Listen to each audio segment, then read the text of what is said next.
दोस्तों रिलायंस पावर की बात करें तो स्टॉक के अंदर आज हमने पॉजिटिव क्लोजिंग देखी है और दूसरी तरफ रिलायंस इंफ्रा में भी तेजी थी। और इसके पीछे वजह है कि अनिल अंबानी को डबल राहत मिल चुकी है। जो मामले निकल के आ रहे थे जिसमें आप देख सकते हो कि अनिल अंबानी की कंपनियों पे जो कुछ कार्रवाई हो रही थी, कुछ इल्ज़ाम लगा रहे थे, उससे बहुत बड़ी राहत मिली है। एक तरह से देखें तो ये जो पीरियड है अनिल अंबानी के लिए अच्छा है। भले ही पुराने मामले खुल के आते हैं लेकिन उसका निपटारा अनिल अंबानी के फेवर में हो रहा है। इससे एक बात तो समझ में आ रही है कि ये जो आने वाला समय है अनिल अंबानी की कंपनियों के लिए, रिलायंस पावर, रिलायंस इंफ्रा के लिए काफ़ी बेहतर रह सकता है। और ये शेयर जो अपनी हाई प्राइस से तो बिल्कुल कौड़ियों के भाव में है, ऐसे में उम्मीद भी बहुत ज़्यादा दिखाई दे रही है। तो यहाँ पे क्या संभावना बन रही है, क्योंकि अब तो क्वार्टर वन भी आने वाला है, जल्द ही क्वार्टर वन हमारे सामने होगा, क्योंकि देख सकते जुलाई शुरू हो चुका है। ऐसे में उम्मीद है कि इस बार बेहतर नतीजे होंगे। कंपनी का कामकाज तो लगातार बढ़ रहा है, कंपनी बहुत सारे प्रोजेक्ट कर रही है, इंडिया में भी और ग्लोबल मार्केट में भी। कंपनी इस समय आप देखें तो नए नए सेक्टर में एंट्री करिए। ऐसे में आगे की क्या उम्मीद बन रही है उसको समझने की कोशिश करेंगे इस वीडियो के माध्यम से। लेकिन फ्रेंड्स, उससे पहले अगर आप पहली बार हमारे चैनल पे आए तो चैनल को सब्सक्राइब कर दीजिए, एक बेल आइकॉन दबा दीजिए ताकि जब भी नया वीडियो बने पहला नोटिफिकेशन आपको मिले। वीडियो पसंद आए तो लाइक शेयर जरूर कीजिए। चलो फ्रेंड्स, वीडियो स्टार्ट करते हैं। मैं हूँ आपका दोस्त एसपी दवे और हमारे अपने चैनल ऑनलाइन कमाई में आपका बहुत बहुत स्वागत है। तो सबसे पहले बाजार की बात करें। आज बीएसई सेंसेक्स में गिरावट हुई है, 83,190 के स्तर पे क्लोजिंग देखने को मिली, जहाँ पे 345 पॉइंट की गिरावट थी। लगभग 350 पॉइंट गिरा बाजार, 0.41% की गिरावट थी। तो इस समय बाजार में दबाव की स्थिति बनी हुई है और इसके पीछे वजह प्रॉफिट बुकिंग। बाजार ने बहुत अच्छी दौड़ लगाई है। आपको पता ही होगा कि बाजार का ऑल टाइम हाई 86,000 का स्तर है। वहाँ से जो गिरावट का दौर शुरू हुआ उसमें सीधा 73,000 का स्तर हमने देखा लो पे। वहाँ से 10,000 पॉइंट की रिकवरी समय आपको देखने को मिलेगी और वो कम समय में। तो इस समय थोड़ी प्रॉफिट बुकिंग होगी लेकिन जल्द यहाँ पे एक अच्छी स्थिति बनती हुई दिखाई देगी। अब बात करें रिलायंस पावर की तो आज 64.54 पर क्लोजिंग देखने को मिली, जहाँ पे 0.36% की तेजी थी। वैसे पिछले दिनों तेजी के दौर में ये 76 तक जाके आया, उसके बाद में इसमें प्रॉफिट बुकिंग आई है। तो काफ़ी बेहतर है। यहाँ से अब काफ़ी प्रॉफिट बुकिंग हुई तो फिर से एक दौड़ने की संभावना बन जाती है। रिलायंस इंफ्रास्ट्रक्चर की बात करें तो आज 372 पर इसकी क्लोजिंग देखने को मिली, जहाँ पे 1.63% की शानदार तेजी थी। तो पॉजिटिव खबर ने पूरा माहौल पॉजिटिव बनाया। अब रिलायंस इंफ्रा और रिलायंस पावर दोनों एक दूसरे से जुड़े हुए हैं, क्योंकि रिलायंस पावर की प्रमोटर कंपनी रिलायंस इंफ्रा है। तो किसी को भी एक प्रॉब्लम होती है दूसरे को उसका असर होता ही है। तो पॉजिटिव खबर का भी दोनों तरफ असर होता है। तो रिलायंस पावर की subsidies company Reliance NU Suntech private limited जो सोलर एनर्जी के बिजनेस करती है, और आप देख सकते हो कि हाल में ही आप देखें तो solar energy corporation of India यानी सरकारी कंपनी ने जो इनको टेंडर प्राप्त हुआ था, एक टेंडर उन्होंने जीता था, उसका जो पावर परचेस एग्रीमेंट है वो कंपनी ख़त्म करना चाहती थी। और उसके पीछे वजह ये थी कि उन्होंने ये जो टेंडर हासिल करने में गलत तरीके से काम किया। उन्होंने जो डॉक्यूमेंट दिए वो फर्जी थे, जो बैंक गारंटी थी वो फर्जी थी, ऐसा उन्होंने इल्ज़ाम लगाया। लेकिन आप देखें तो इस पूरे मामले को लेकर रिलायंस पावर ने दिल्ली हाईकोर्ट में अपील की और दिल्ली हाईकोर्ट ने इस मामले की सुनवाई की और यथास्थिति बनाए रखने का आदेश दिया, यानी आप उसके ऊपर कार्रवाई कंपनी पर नहीं कर सकते। तो solar energy corporation of India से भी कहा गया कि आप इस बलपूर्वक आप कार्रवाई नहीं कर सकते, यानी रिलायंस पावर पे आप किसी प्रकार की कोई भी कार्रवाई नहीं कर सकते। जो बिजनेस वो कर रहे हैं वो करने दे और जो टेंडर उनको मिल रहे थे वो लेने दे, यानी यथास्थिति रखे। तो इसका मतलब ये हो गया कि एक काफ़ी बड़ी राहत मिल गई।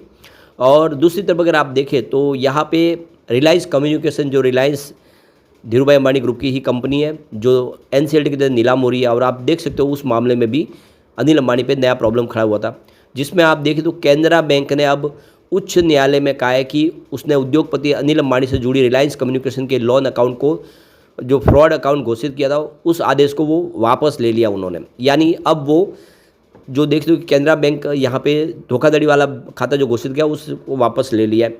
तो अब देख सकते हो कि बैंक की ये जानकारी देने के बाद न्यायमूर्ति रेवती मोहित डेरे और न्यायमूर्ति नीला गोखले की पीठ ने बैंक के आदेश को चुनौती देने वाली अनिल अंबानी की याचिका का निपटान ये कहते हुए कर दिया कि अब इसमें कुछ गौर करने के लिए बचा ही नहीं है।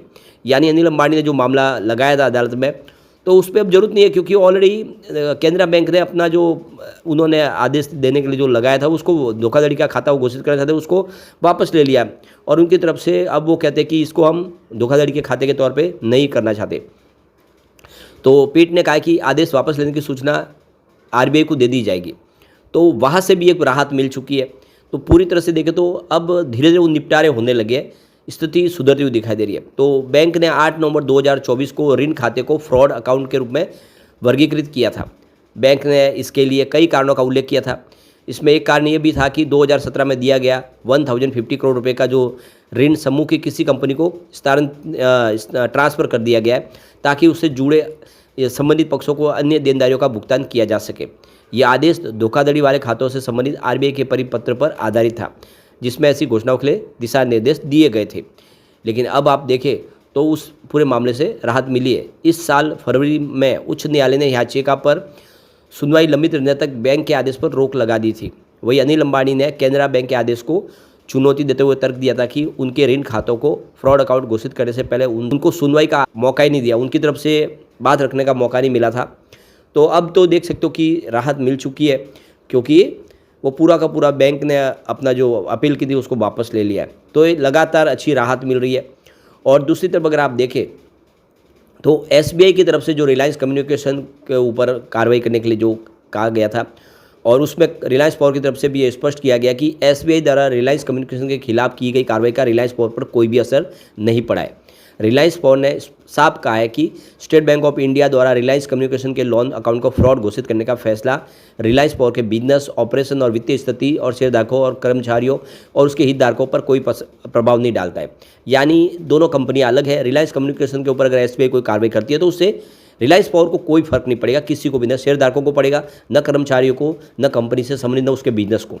तो कुल मिला के रिलायंस पावर के लिए इस समय कोई प्रॉब्लम नहीं है। और एक तरफ से देखें तो उनको बड़ी राहत ऑलरेडी कोर्ट से भी मिल गई है, जो स्टे लग गया है solar energy corporation of India के आदेश पर। तो ऐसे में हम कह सकते हैं आने वाले समय रिलायंस पावर बेहतर करता हुआ दिखाई देगा। और दूसरी तरफ देखें तो अब कंपनी का हमारे सामने रिजल्ट भी आने वाला है Q1 का।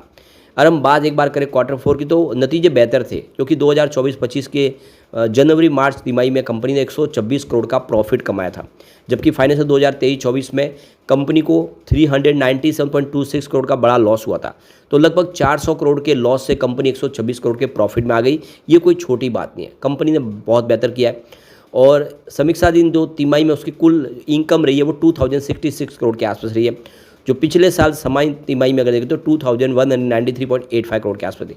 यानी उसमें आपको हल्की सी कमी होती हुई दिखाई जरूर देगी। कंपनी का जो कुल खर्च है अब उसमें भी कमी आई है, जो 1998 करोड़ के आसपास रह गया। पिछले एक साल पहले वो 2615 करोड़ के आसपास था। वित्त वर्ष 2024-25 के दौरान कंपनी का जो टोटल पूरे साल का प्रॉफिट है वो 2947.83 करोड़ के आसपास रहा है, जबकि 2023-24 में कंपनी का जो है 2068 करोड़ का घाटा था। 2000 करोड़ के घाटे से कंपनी 3000 करोड़ के प्रॉफिट में आ गई है। ये साबित करता है कि रिलायंस पावर आने वाले समय कमाल कर सकता है, और आने वाले समय ये स्थिति बहुत सुधरती हुई दिखाई देगी। तो हम कह सकते हैं कि रिलायंस पावर के लिए आने वाला जो समय है वो काफ़ी बेहतर हो सकता है। और अगर हम इसको दूसरी पेयर कंपनी से तुलना भी करें तो इसका प्रदर्शन बहुत बेहतर रहा है। देख सकते हो कि रिलायंस पावर ने पिछले एक साल में 133% का ज़बरदस्त रिटर्न दिया है। इस दौरान एनटीपीसी ने 10% की गिरावट दिखाई है, जबकि अदानी पावर में अगर देखें तो 16% की गिरावट हुई है। यानी पेयर कंपनी की तुलना में इसका प्रदर्शन बहुत ही बेहतर रहा है। अगर हम बात करें 6 मंथ की, तो रिलायंस पावर ने 65% का ज़बरदस्त रिटर्न दिया है। इस दौरान एनटीपीसी में मात्र 10% की तेज़ी बनी है, जबकि अदानी पावर में 25% की तेज़ी बनी है। तो 6 मंथ के भी हिसाब से देखें तो यहाँ पे आपको विनर रिलायंस पावर ही दिखाई देगा। और यहाँ तक कि पिछले 3 महीनों में भी रिलायंस पावर ने बहुत ही बेहतर प्रदर्शन किया है, 65% का शानदार रिटर्न दिया। इस दौरान एनटीपीसी में 2% की गिरावट हुई है, और अदानी पावर में इस दौरान 19% की गिरावट हुई है। यानी लगातार इसका प्रदर्शन बहुत बेहतर रहा है। हाँ, ये बात अलग है, पिछले एक महीने में ये कमज़ोर साबित हुआ। रिलायंस पावर में 9% की गिरावट हुई है, जबकि एनटीपीसी में 0.63% की तेज़ी बनी है। अदानी पावर में 1% की तेज़ी बनी है। ओवरऑल आने वाले समय ये स्टॉक अब कमाल कर सकता है, क्योंकि करेक्शन पूरा हो चुका है। लेकिन फ्रेंड्स, कोई भी इन्वेस्टमेंट करने से पहले अपने फाइनेंशियल एडवाइजर से एडवाइस ले ले, या अपना खुद का रिसर्च करें, क्योंकि मैंने वीडियो आपके एजुकेशनल पर्पज़ के लिए ही बनाया। वीडियो पसंद आए तो लाइक से जरूर कीजिए और चैनल को सब्सक्राइब कर दीजिए। Thank you friends.